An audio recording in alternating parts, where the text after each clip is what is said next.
In 1883, the loudest sound in human history shattered the earth. 36,000 people were killed in a matter of minutes, but right in the absolute center of the kill zone, one massive iron steamship survived. How?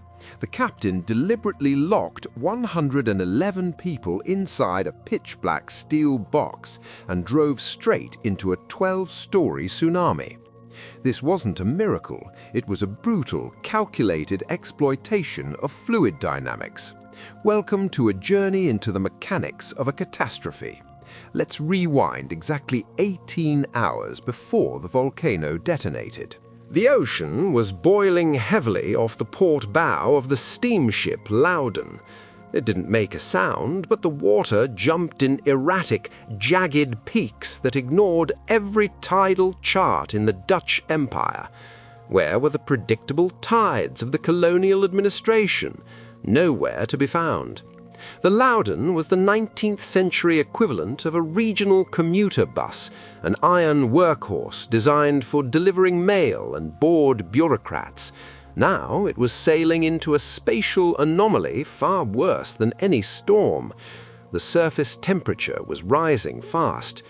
Captain Johan Lindemann stood quietly at the wooden railing, staring at the dead water. Lindemann sent a rowboat ahead to check the docks, but the crew returned with broken oars, reporting that the wooden piers were being smashed to splinters. The local colonial magistrate demanded they land on the shore immediately to maintain the schedule. Lindemann simply ignored these stamped colonial orders. He understood the paperwork was physically impossible to execute. Instead, he made his first radical operational choice. He ordered the massive anchor dropped right there in the bay. Why stop a fully functioning steamship miles from port? A ship built for forward momentum deliberately tethered itself to the seabed. The iron chain rattled down into the dark. The heavy anchor bit deep into the sand, stopping the drift but sealing their geometric trap. In operational terms, they were completely locked in place without a viable exit. They had exactly 18 hours on the clock and 0 safe docks available on the map. The mainland was blocked by chaotic surf, and retreating meant sailing backward into the erupting strait, leaving them entirely at the mercy of the shifting ocean. Lindemann paced the deck and checked his silver pocket watch. He could smell the faint, rotten stench of sulfur bleeding up through the floorboards. Water slapped against the iron hull. The trap was set. By dusk, the sky over the Sunda Strait wasn't just dark, it was solidifying. The sun had vanished at 7:30 p.m., completely blacking out any visual navigation for the bridge. What happens to a steamship when the atmosphere itself changes phases? The Loudon was designed to push through liquid water, carrying 1,436 tons of standard cargo, mail, and a predictable mix of European officials and local labourers. Usually, these vessels assumed any volcanic activity meant dry, powdery ash floating down like a dirty snowfall. But Krakatoa was ejecting millions of tons of seawater mixed with pulverized rock. The atmosphere didn't produce snow, it rained liquid concrete. The crew on the upper decks began coughing violently as the heavy mixture coated the wooden planks. The mud rain wasn't merely disgusting, it was a lethal mathematical problem regarding the ship's center of gravity. Within minutes, 6 inches of heavy, wet sludge accumulated on the top deck, drastically shifting the vessel's weight upward. How do you keep an iron cylinder upright when the top gets heavier than the bottom? It was a race against the physics of buoyancy, and the ship was already starting to list dangerously to one side. The local workers and European passengers alike grabbed shovels, wooden planks, and their bare hands to scrape the sludge overboard. To be honest, they were just trying to prevent a fatal barrel roll. Every time the crew managed to clear a section of the deck, the sky dumped another thick, suffocating layer on top of them. The steamship's internal hierarchy collapsed entirely under the strain of raw survival. Foremen stopped yelling orders from the manifest, and even the pristine colonial officers were forced to haul the foul-smelling grey slurry toward the scuppers. The air trapped a thick, humid heat against the hull. The thick mud coated the sailors' faces, blinding them while they shoveled blindly in the absolute darkness. The iron ship groaned heavily under the shifting weight. The sludge piled up again. By 3 a.m., the intense friction of volcanic ash against the atmosphere charged the entire bay with static electricity. The ship's rigging suddenly erupted into an electric, pale blue St. Elmo's fire. The glow spread rapidly from the ropes to the railings, wrapping the iron vessel in a terrifying light that threw long shadows across the deck.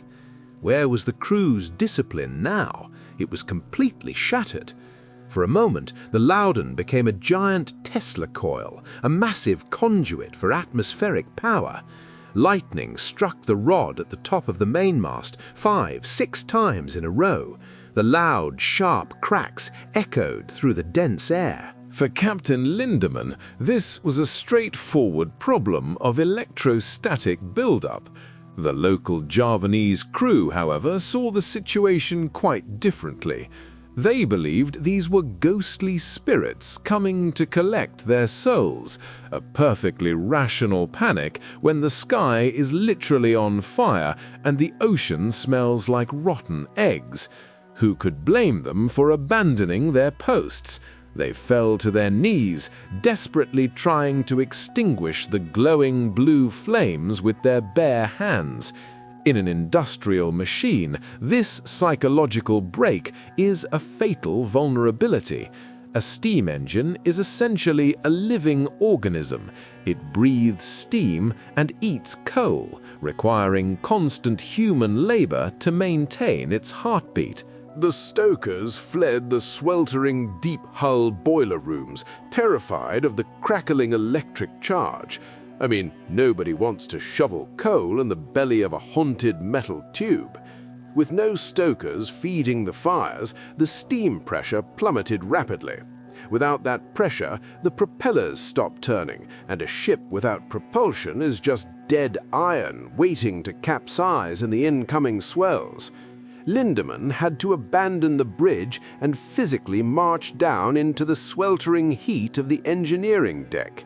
He forced the terrified men back to the red-hot iron doors using sheer brutal discipline. The heavy shovels scraped aggressively across the metal floor. The coal hissed loudly. The water began to drain completely from the bay by 10:02 a.m. The ocean floor was suddenly exposed, leaving the steamship stranded momentarily on a slope of wet, chaotic mud. How do you maneuver a vessel designed for buoyancy when the fluid dynamics completely reverse? You don't. The Berouw, a nearby military gunboat anchored defensively, decided to simply wait for the water to return, assuming normal tidal principles. This was a spectacularly fatal assumption, as the ocean was merely pulling back to gather momentum for a massive kinetic strike.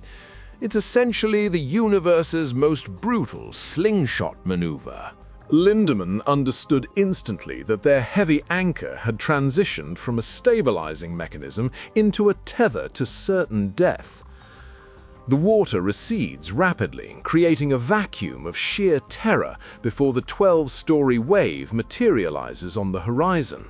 He ordered the thick iron chain cut immediately, slamming the engine telegraph to full ahead to charge directly into the approaching wall. His mathematical solution was as ruthless as it was brilliant. He treated human lives as sheer operational ballast. He commanded all 111 passengers, from wealthy colonial officials to local laborers, to descend into the pitch-black hold of the ship. They were herded below deck into a sweltering, airless steel box, smelling strongly of old bilge water and sweat. Lindemann grabbed the heavy iron hatch handles, slammed them down, and sealed the locks. The metallic clang echoed sharply across the quiet deck, trapping everyone in absolute darkness so the ship's center of gravity could compensate for the mud above. The bow lifted at a completely impossible angle, pointing straight at the sky. The propellers breached the surface, screaming wildly into the open air as the massive waves slammed against the hull. The ship smashed straight through the crest of the water. The bow dropped heavily down the other side. When the thick darkness finally lifted at dawn on August 28th, the physical map of the world was simply gone. What exactly happened to a massive mountain peak 2,600 feet high? It had entirely evaporated into the stratosphere, leaving behind a terrifyingly flat and empty horizon. The ocean itself no longer behaved like a normal body of water. I mean, the liquid was technically still underneath. The steamship Loudon drifted blindly into a vast grey field of volcanic debris. The massive iron hull scraped loudly against the unrecognizable surface. Floating rock covered the sea. The maritime clerks at Batavia port expected a standard mail delivery, completely unaware that their entire shipping network was physically destroyed. How does a standard steamship navigate a solid ocean? Out in the ruined strait, the engine telegraph was set to full ahead, yet the ship was entirely stationary. A 6-foot thick crust of porous pumice stone surrounded the iron hull in every direction. Navigating this geological aftermath was essentially like driving a heavy locomotive through a collapsed drywall factory. The wooden paddle blades snapped against the abrasive friction of the debris.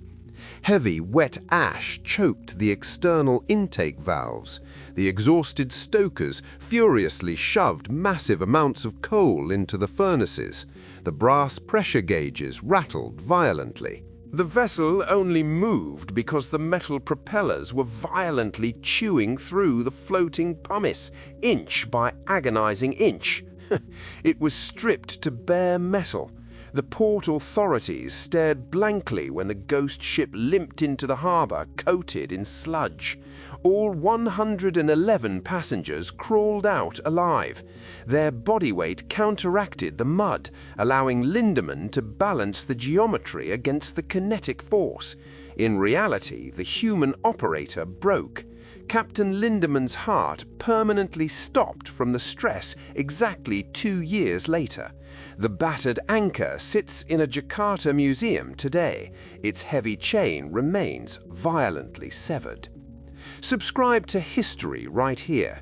We analyze the absolute mechanical failures of the past so you can recognize the choke points in the present. History is just a series of broken systems.